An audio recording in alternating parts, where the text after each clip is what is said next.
I was heartbroken, blaring her music through the halls.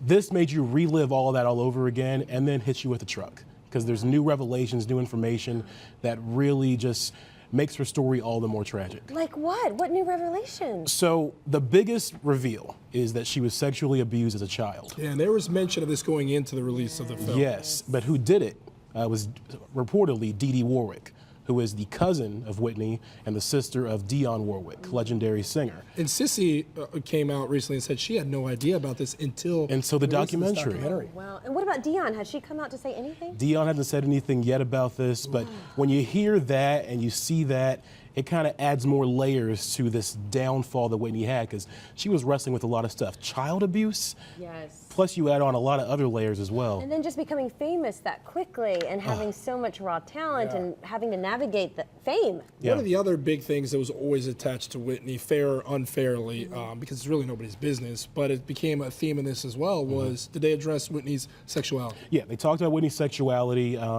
You know, the way she's described as someone who is gender fluid in the film. Okay. We all know about her friend Robin. That's one thing that's kind of been weaved through for a minute. Lots of stories about that. She loved Robin. She adored Robin. And her and Bobby Brown, that is, Right. didn't get along, and so Robin ultimately left her camp, and a lot of people say that's what sped up the demise, was not having Robin in her camp. Now here's the thing. There was a Whitney Houston documentary before this, Can I Be Me, Yes, that makes that argument. Yes. This does not. Okay. This makes the argument that Robin was a hurdle in the road, but there were so many other factors contributing to this down spiral with the drug abuse. Yeah, I was just going to ask you, I mean, tell us about that. Yeah. That was huge, right? You know, the part that was so frustrating about this film is you hear so many people talk about her drug use and the signs. It was all there for so long and they did nothing. The misconception is... I remember the tabloids and everybody covering this, and it became a joke with it the became a Crack joke. is whack. Remember? Exactly. They play the interview. It became a joke. Here's what really, people think Bobby Brown's the person that got her into drugs, right? What does it say about Bobby Brown's part in this one? He is very defiant. He claims that he had nothing to do with the drug use and abuse. But here's the thing. Her brothers got her into drugs at a very young age. Wow. Like from the early start of her music career, and it just kept going and kept going. Music execs knew about it.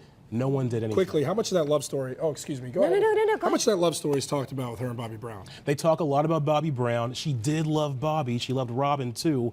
Is it possible to love more than one person in a romantic way? Probably. Probably. I would say probably. And the saddest part is Bobby Christina. But my friend asked me to go see it this past weekend, and I was like, talks a lot about Bobby Christina. Well, I think it's very clear as we sit here that there's a that. lot to take away from this documentary. So go to the theaters and check it out.